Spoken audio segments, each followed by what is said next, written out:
Assalamualaikum warahmatullahi wabarakatuh. Jumpa lagi di podcast Sasar CPNS bersama Tim Merah. Sebelumnya, saya akan memperkenalkan terlebih dahulu siapa aja anggota Tim Merah ini. Yang pertama ada Mas Ilham, yang kedua ada Mbak Dian, yang ketiga ada Mas Dedi, dan yang terakhir saya Ofta.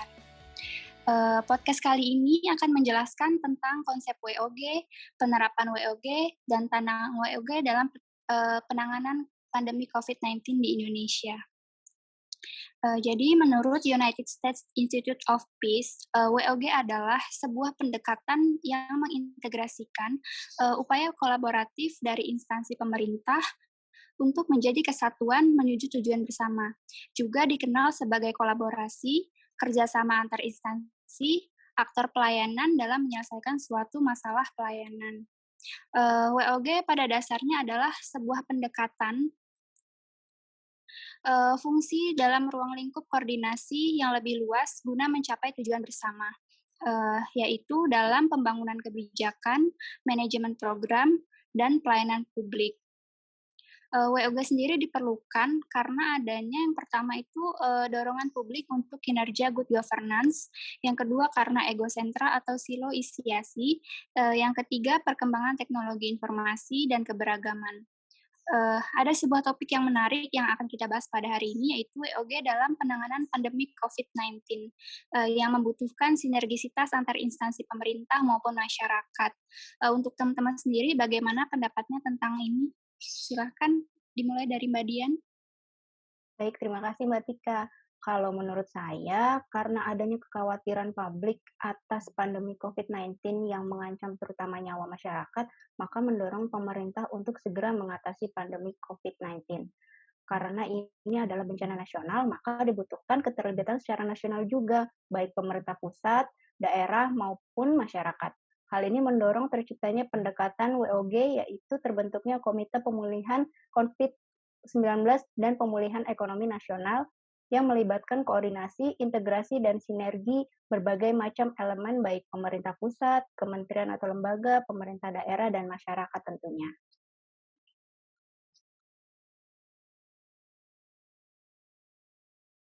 Setuju dengan pernyataan Mbak Dian. Jadi tidak hanya pemerintah saja yang bergerak, tapi dukungan dari masyarakat sangat diperlukan. Harus ada penyatuan visi misi antara pemerintah dan masyarakat. Harus memahami bahwa kebijakan-kebijakan yang dikeluarkan pemerintah dan ditetapkan di masyarakat itu bertujuan agar pandemi segera berakhir. Aku berpendapat pengen nambahin dikit nih dari kata-katanya Mas Lady. Dari sudut pandang masyarakat sendiri bahwa pemerintah yang solid dan bersinergi dalam melawan COVID, maka tingkat kepercayaan masyarakat akan kebijakan-kebijakan dalam melawan COVID itu sendiri juga pasti akan meningkat. Dan rasanya kebersamaan antara pemerintah dan masyarakat harus diterapkan lebih baik lagi dan dilakukan secara konsisten dan berkelanjutan. Oke, jadi dapat saya garis bawahi, untuk mengatasi pandemi COVID-19 ini butuh adanya kolaborasi dan sinergisitas ya, baik dari pemerintah maupun dari masyarakat. Berbicara mengenai COVID-19, tentunya juga sangat menarik karena ini merupakan PR besar ya bagi kita semua. Karena dampak yang ditimbulkan oleh COVID-19 ini menyangkut hampir semua lini, baik dari ekonomi, sosial maupun budaya. Menurut teman-teman sendiri nih, untuk kolaborasi atau sinergi apa yang sudah dilakukan oleh pemerintah untuk mengatasi dampak tersebut? Silakan Mas Ilham. Oke, ya terima kasih Mbak Tika. Saya pengen coba mengambil sudut pandang sinergi ini dari sudut pandang sosial. Terlebih lagi spesifik untuk persebaran berita bohong mengenai COVID di awal-awal COVID-19 itu terjadi. Awal COVID-19 terjadi di bulan Februari di 2020. Bukan hanya virusnya yang menyebar, tapi tentang berita-berita hoax juga menyebar pada masa itu. Dalam memerangi dan menanggulangi ini, masyarakat dan pemerintah berkolaborasi bersama dalam memerangi berita hoax, di mana dari sudut pandang masyarakat, cara yang dapat dilakukan adalah saring sebelum sharing. Saring sebelum sharing menjadi senjata andalan bagi masyarakat untuk menangkap berita bohong. Selain itu, pemanfaatan fitur report yang ada di setiap media sosial juga bisa dilakukan untuk membantu memfilter berita-berita yang beredar. Lalu dari sudut pandang pemerintah yang diwakili di sini oleh Kominfo, dalam memerangi berita bohong, Kominfo telah melakukan penghapusan konten yang berbau bohong atau hoax dan menyebarkan berita-berita benar melalui akun media sosial Kominfo yang ada di Facebook ataupun Twitter. Selain itu, Kominfo juga di sini bekerja sama dengan polisi, di mana terdapat polisi cyber yang menegakkan hukum yang didasarkan pada Undang-Undang Informasi Transaksi Elektronik atau yang kita kenal sebagai UU ITE. Dan yang terakhir, Kominfo juga bekerja sama dengan pihak-pihak penyelenggara media sosial, di mana Kominfo meminta pihak-pihak ketiga ini untuk membatasi atau melimitasi pembagian berita atau yang kita sering kenal tuh memforward berita agar berita bohong itu dapat diminimalisir penyebaran beritanya. Begitu, Mbak. Ya, saya juga ingin nih, kalau dari segi sektor pariwisata dan ekonomi kreatif merupakan menjadi salah satu sektor yang terdampak pada pandemi COVID-19. Kendati begitu, pemerintah juga melalui Kementerian Pariwisata dan Ekonomi Kreatif terus berupaya membuat industri pariwisata dan ekonomi kreatif bisa bertahan melewati pandemi. Baik dari kampanye, pelatihan, membuka akses antara pelaku ekonomi kreatif dengan over the top, hingga memberikan stimulus ekonomi seperti bantuan hibah pariwisata dan bantuan insentif pemerintah yang telah diluncurkan tahun 2020. Ya, kita ketahui sebenarnya usaha-usaha upaya pemerintah untuk mengatasi pandemi ini sudah banyak sekali. Salah satunya dengan mengeluarkan pedoman kesiapsiagaan melalui Kementerian RI. Tapi upaya-upaya dari pemerintah sendiri itu harus ada respon dan ada tindakan nyata dari masyarakat. Salah satu contohnya yang dilaksanakan di Provinsi Jawa Tengah yaitu ada gerakan namanya Jogotongo atau menjaga tetangga. Nah, satuan tugas Jogotongo ini dia bertanggung jawab terhadap lingkungan RW-nya, lingkungan kecilnya.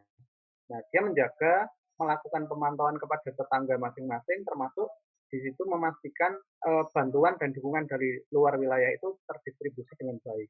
Termasuk di situ misalkan ada kebijakan larangan mudik, itu saat ada satu atau dua orang tetangganya yang lolos dia mudik, nah itu adalah tanggung jawabnya Jogotongo untuk melaporkan ke Satgas Covid yang nanti akan ditindaklanjuti dengan karantina seperti itu. Jadi sebenarnya sudah banyak ya sinergi atau kolaborasi bentuk nyata dari pemerintah untuk penanganan COVID ini. Jika boleh saya menambahkan sedikit, jadi pemerintah itu telah melakukan sinergisitas baik secara horizontal yang dilakukan antar pemerintah pusat dalam hal ini kementerian dan lembaga maupun secara vertikal, jadi yang dilakukan oleh pemerintah pusat dan daerah. Kita dapat melihat pemerintah telah mengeluarkan berbagai kebijakan dalam upaya pemulihan ekonomi nasional. Di antaranya yaitu penyesuaian APBN yang diprioritaskan untuk COVID ini yang kebijakan yang dikeluarkan oleh Kementerian Keuangan. Selanjutnya juga ada stimulus fiskal, di antaranya itu PPh 21. Jadi waktu tahun 2020 itu 3 atau 4 bulan PPh 21 itu ditanggung oleh pemerintah. Selanjutnya juga pembebasan PPh 22 atas impor barang yang terkait dengan percepatan penanganan COVID-19 ya. Selain itu juga ada intensif tenaga kesehatan. Ini sinergi antara Kementerian Keuangan dan Kementerian Kesehatan. Dan yang terakhir itu ada BLT dan Bansos. Merupakan sinergi antara Kemenkeu dan Kementerian Sosial. Jadi dalam menjalankan kolaborasi dan sinergi tersebut, tentunya ada tantangan tersendiri ya teman-teman. Bagaimana pendapat teman-teman mengenai hal itu? Tentunya dalam kacamata penerapan WOG-nya.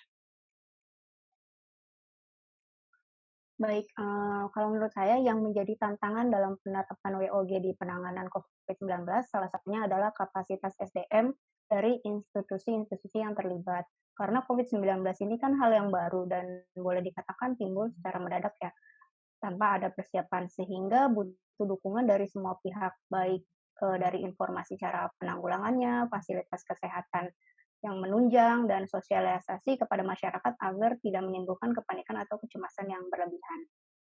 Demikian, Mbak.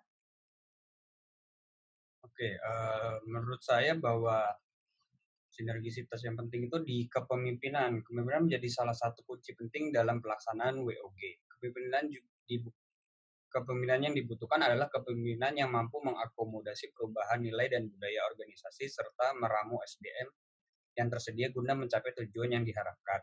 Pada case yang saya bahas tadi tentang hoax COVID, di sini kinerja seorang Menteri Kominfo bisa diyakini tidak akan maksimal apabila hanya berjalan secara individu kementeriannya saja dan bersifat ego sektoral, yang dapat menyebabkan persebaran berita baik akan tertutup dengan berita bohong yang pada akhirnya fakta akan menjadi bias. Maka dari itu kepemimpinan seorang Menteri Kominfo dalam memerangi berita bohong perlu berkoordinasi dan bersinergi dengan pihak-pihak lain seperti yang saya ceritakan di atas, dengan kepolisian, dengan masyarakat itu sendiri, dan apabila koordinasi dan sinergi antar Kominfo, kepolisian, dan masyarakat berhasil, maka berita bohong akan dapat ditekan.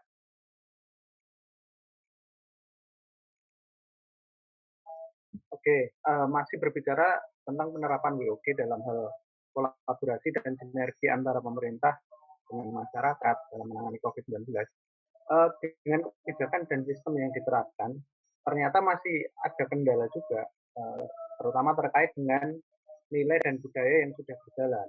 Nah, karena tidak ada sinergi atau tidak sejalan antara WOG dengan budaya, di sini ada kendala karena rasa kekeluargaan di desa atau di kampung itu terlalu tinggi. Jadi Joko Tonggo juga terkadang ada pembiaran dengan alasan itu saudara sendiri, itu keluarga sendiri, tidak apa-apa dia mudik dari Jakarta, nggak bawa virus. Nah, hal itu sering terjadi dan itu jadi masalah juga. Nah, jadi WOG dengan nilai dan budaya yang berjalan itu juga harus sinergi juga. Terima kasih. Baik, terima kasih. Sangat menarik ya pembahasan kita pada podcast kali ini. Untuk yang terakhir, boleh saya minta closing statement-nya dari teman-teman? Silakan Mas Ilham untuk memulai. Oke, terima kasih Mbak Tika. Closing statement dari saya untuk WOG ini adalah WOG merupakan pendekatan yang melibatkan sejumlah kelembagaan yang saling berkaitan. Lalu sinergi dan koordinasi adalah kunci dari WOG yang baik. Ya, dan closing statement dari saya adalah WOG dapat membantu menghilangkan sekat-sekat birokrasi, sistem kerja yang terintegrasi, terkoordinasi terkait lintas instansi untuk mencapai tujuan bersama. Closing statement dari saya, penyatuan visi dan misi serta keinginan untuk mencapai tujuan yang sama menjadi poin penting untuk terlaksananya pendekatan WOG. Oke, terima kasih. Dan yang terakhir, closing statement dari saya, sinergisitas sangat dibutuhkan dalam penerapan WOG demi tercapainya best practice WOG yang tentunya didukung oleh SDM dan teknologi yang mumpuni. Oke, demikianlah pembahasan kita WOG pada hari ini. Semoga podcast pada episode kali ini dapat bermanfaat. Apabila saya ada kekurangan dan salah kata, saya mohon ampun. Wabillahi taufiq wal hidayah. Wassalamualaikum warahmatullahi wabarakatuh. Waalaikumsalam warahmatullahi wabarakatuh.